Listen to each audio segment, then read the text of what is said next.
कड़वी बहू की कहानी। सास ने जिस बहू को गलत समझा उसने सास के लिए क्या किया, आइए जानते हैं। शारदा जी बहुत ही इज्जतदार और सरल स्वभाव की थीं। गांव में अपने मकान में अकेली ही रहती थीं। उनके बेटे बहू शहर में जाकर बस चुके थे, लेकिन उनका उस गांव में छोड़ने का मन नहीं होता था, इसलिए वह वहाँ अकेली ही रहती थी। पति की मृत्यु के बाद सबने उन्हें बहुत समझाया कि वह बेटे बहू के साथ शहर चलकर रहें, लेकिन उन्होंने किसी की एक ना मानी। गांव में इतने साल रहने के बाद एक अजीब सा रिश्ता जो बन गया था। उस गांव से वह रोज़ मंदिर जाती थी। रोज़ाना की तरह एक दिन वह मंदिर जा रही थी तो संतुलन बिगड़ने की वजह से वह गिर पड़ी।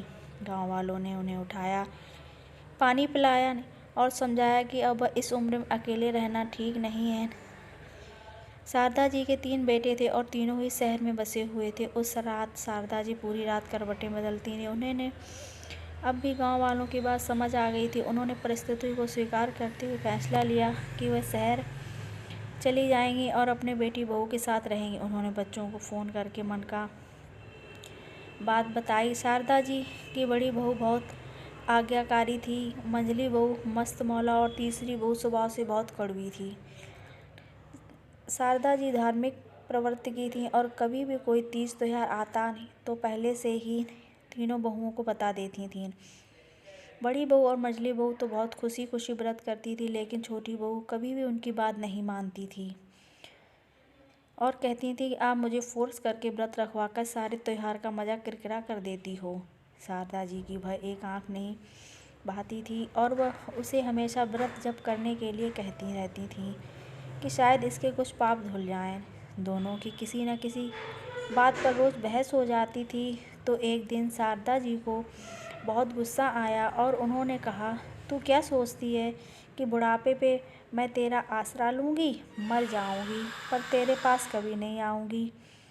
शारदा जी बड़ी आस के साथ सबसे पहले फ़ोन अपनी बड़ी बहू को लगाया और बोली, मैं गिर गई हूँ और आजकल ऐसा कई बार हो गया है, तो मैं सोच रही हूँ कि तुम्हारे पास आ जाऊँ। बड़ी बहू ने सुनते ही कहा, अभी नवरात्र चल रहे हैं माँ जी, और मैं नवरात्रों में नंगे पाँव रहती हूँ और किसी का छुआ हुआ भी नहीं खाती हूँ, अभी नहीं। फिर शारदा जी ने मंझली बहू को फ़ोन लगाया, लेकिन उसने भी कोई बहाना बनाकर टाल दिया। जब बड़ी और मंझली बहू ने ऐसे जवाब दे दिया तो फिर छोटी बहू से क्या उम्मीद लगानी थी, वो तो पहले से ही स्वभाव की कड़वी है। ये सोचकर शारदा जी ने अपने आने वाले कठिन समय की कल्पना कर ही रही थी कि अचानक से फ़ोन की घंटी बजी। फ़ोन उठाते ही शारदा जी समझ गईं कि कड़वी है। कड़वी ने फ़ोन उठाते ही बोलना शुरू कर दिया, गिर गए ना, आपने तो बताया नहीं, लेकिन मैंने भी जासूस छोड़ रखे हैं। आज उसके पोते को भेज रही हूँ लेने के लिए, आ जाना, ज़्यादा नखरे मत दिखाना। शारदा जी कड़वी की बातें सुनकर हैरान थीं और बोलीं, क्या तुझे मेरी कही बातें याद नहीं हैं? तू भूल गई कि मैंने तुझे क्या कहा था कि मैं मर जाऊंगी पर तेरे पास नहीं आऊंगी? हाँ हाँ, सब याद है, भूलूंगी नहीं कभी भी आपके कहे वो शब्द।